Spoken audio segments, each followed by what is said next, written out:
Hi, Bernardo. Andrés Rubio, the Spanish TV, Spanish television. Tomorrow's game could be perfectly a final. It's the best game we can see in this Euro Cup. Do you get nervous before this kind of games? Do you sleep well tonight, for example? Well, of course, yeah, I hope so. Of course, you get nervous. It's something that me personally I love doing, playing football. It's my job, but it's also my passion. So I want to do it well. So definitely, I get nervous. But the more experienced I am, the less I get, and the better I can deal with my emotions. But definitely, it's an important game tomorrow where everything is decided not in 5-6 games, but in just 90 minutes, eventually 120 or penalties. So in one game, everything is decided, and those are the moments that you want to live as a player. These are the games that you want to play, and when you're a little kid, you dream of playing at these stages. Good evening, Bernardo. Charlotte Harper from The Athletic. People are describing this as a passing of the baton or a handover between Kylian Mbappe and Cristiano Ronaldo. I wanted to ask if you see it like that, this match tomorrow. Well, no, I see it as it's first of all, it's not about Kylian and Cristiano. It's about Portugal and France. But definitely two unbelievable players on different stages of their careers. Cristiano, one of the best players that's ever played the game. Kylian, still going through the beginning, middle of his career. But most important thing is that it's not about them. It's about Portugal and France. And Portugal, we as a team, we want to qualify to for the semi-finals. Okay, we're going to have the last question for Mr. Bernardo Silva, and then we will host the coach, Mr. Roberto Martinez, just over here. Thank you. Bernardo, Johan from Swedish TV. Just wondering your view on the reactions and the criticism that Cristiano Ronaldo received after the last game, and also who will take the free kicks tomorrow? Who will take the free kicks tomorrow?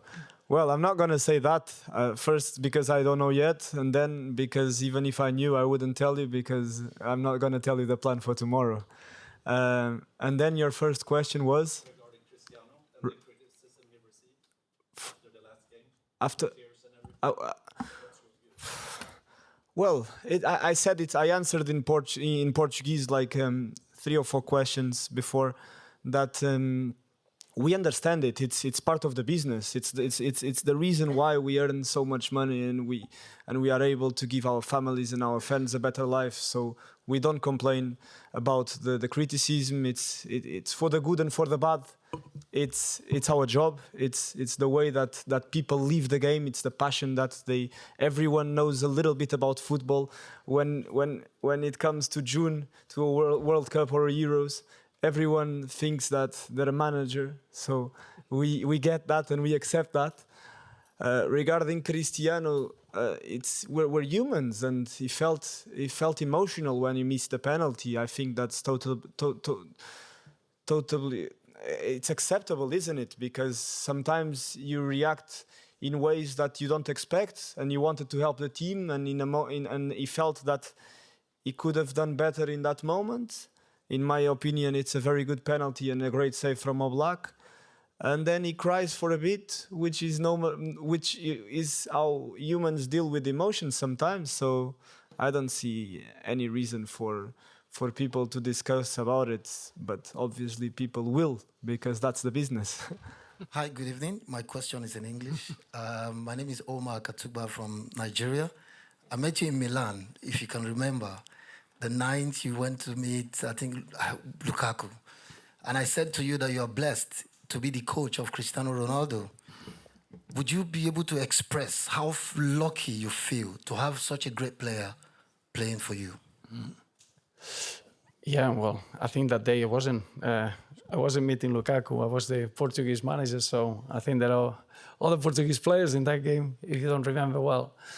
For me, is always every day seems a new day. It's significant to see a player that has won everything, a player that has a huge amount of records in terms of number of games for the national team, number of goals, and the freshness that he brings is surprising. So for us as a national team, is an example, someone that he wants to win every day, someone that he wants to compete every day. So when you got a player that committed, forget about what he's done in the past, but that committed on today, you feel privileged.